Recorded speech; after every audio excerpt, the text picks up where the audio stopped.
Hello everyone, welcome, my name is Phoenix, and this is the Consumer's Guide to Filmmaking. The Irishman, aka I Heard You Paint Houses, 2019, Martin Scorsese. The Irishman tells the alleged true story of Frank Sheeran, an Irish World War II veteran. He is working as a truck driver when he is introduced to Russell Bufalino, and Sheeran works his way into becoming a high-ranking enforcer in the Bufalino crime family. During this time, Sheeran begins to work for and eventually befriends infamous union boss Jimmy Hoffa. However, when tensions between Hoffa and the Bufalino crime family come to a head, Sheeran must play his role in the alleged murder of Hoffa. This film is many things, but most importantly, it is masterful. It's a melancholic, mature, and introspective look into a story not many know. Scorsese usually has two modes to him, and this is the second one, what I like to call his contemplative work. This film isn't fast, and it takes its time, and the aspects I would like to get into immediately is the themes, characters, acting, and writing in this movie. What is most telling about the movie is our narrator, Frank. Like most wise guys, Frank is hardworking, and he's just trying to catch a break and provide for his family. He finds that in Bufalino, and he is able to provide and then some. He views his work as business, but when he befriends Jimmy Hoffa, the business bleeds into the personal. De Niro plays him straight, and he rarely, if ever, shows explicit emotion. It's all in the little things he does, and how he speaks to people, and how he interacts. The arc with his daughter, told in very few words, was powerful. The way the kid actor, and Anna Paquin, and De Niro, how they all interacted, with those forlorn looks and that simmering tension, it shows a man that is trying to keep the ugly side of his business away from his daughter.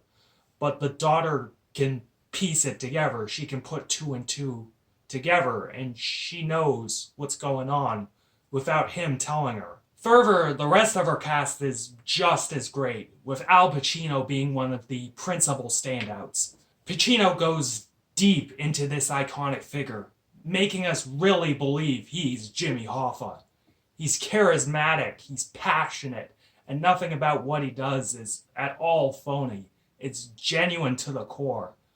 Joe Pesci is excellent as well. Stephen Graham is great. It's just an amazing cast. And this is all aided by the script. It's full of natural dialogue and just great attention to detail. While a film like Goodfellas or The King of Comedy may be fast-paced with lots of excitement, a script like this takes its time. It develops its characters thoroughly and explores the world. Like I said, it's contemplative. But what I think this movie comes down to is just simply how it's established. With the fact that Sheeran is telling this story in his old age, but in the beginning, we see that he's sitting alone in a retirement home. What starts as an inner monologue immediately turns into him talking, and we then get into the story. And based on the information we are given in this beginning, he's effectively telling his life story and the story of his fateful last day with Jimmy Hoffa to no one. He might have told a priest later, but not in great detail. And no one will ever know what he has done. He's estranged from his family and loyal to the Bufalinos to the bone. He's alone in the world. And he has no one to talk to but himself. The last shot of this movie, with him asking the priest to just keep the door open a smidge. And you just see him through that crack. It's really sad, because no one's coming through that door.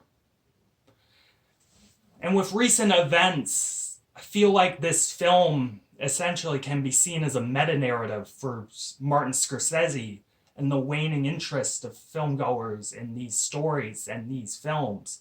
The way Sheeran speaks about Jimmy Hoffa, saying things like, you may have known that he disappeared, but back in the day he was a rock star, as well as his interaction with the nurse near the end, where she didn't even recognize Jimmy Hoffa.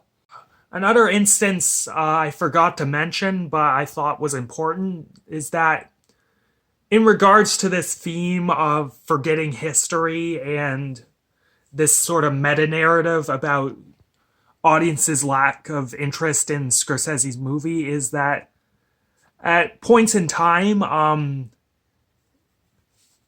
for like side characters who are, important people in the context of this real life story, but they are side characters in a narrative perspective nonetheless, is that this text will pop up under like their head or above them or wherever whenever they're involved, and it'll say like their name, how they died, and in what year.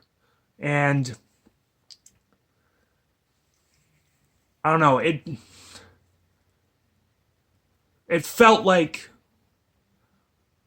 it really played into this theme because Scorsese is trying to make sure you know who these people are and what happened to them.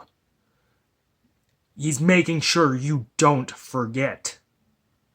Yeah. Continue. It's telling that time is passing by and that there may be a day where Scorsese's ability to tell these humanizing stories about these little known men that play a part in the darkest annals of American history, there's a day when that'll just be forgotten and ignored.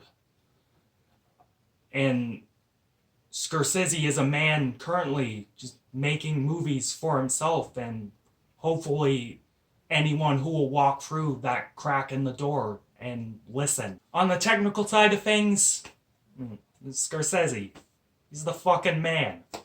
This man is just in full command of his craft, and after nearly 50 years of making movies, damn well should be. The cinematography is tight with beautifully framed and constructed scenes. The tracking shots are amazing, and the lighting is interesting and is effective at conveying the passage of time and emotion. It's simple yet brutally effective. The editing as well is also tight, each cut being so purposeful. The score and soundtrack is great as well, with this doo-wop and very 50s inspired music, letting us become enveloped in this world through sound. An element that may cause discussion, though, is the special effects, namely the de-aging of De Niro and Pesci, and I believe Pacino as well. At first, it's jarring. It's even a little uncanny valley at times. But when we go into the film, you just forget about it. Plain and simple. As time passes in the movie, that animation begins to blend in with how these actors look now. It's seamless. It's fucking great. Overall, this film is admittedly long. It's 3.5 hours. It took up most of my afternoon. But goddamn, is this movie worth it? Somber, intelligent, and just goddamn brilliant filmmaking from a master of his craft. It'll be a sad day when Scorsese retires or leaves this world, and masterpieces like this won't be made anymore. Watch this movie. 10 out of 10. Take it away, Stefan. It's a fucking great movie. Yo, it's your boy Stefan. If you made it to this part of the video, you know you just watching a fly-ass review by my man Phoenix. Make sure to like, share, and subscribe to this channel. Pass these videos around. Also, make sure to follow this channel on Twitter, Facebook, Instagram, MySpace, all that stuff. Links to those will be in the description.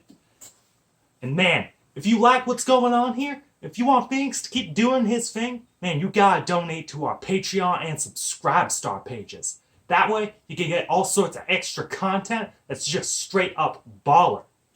Yo, this your boy Stefan signing out. Peace!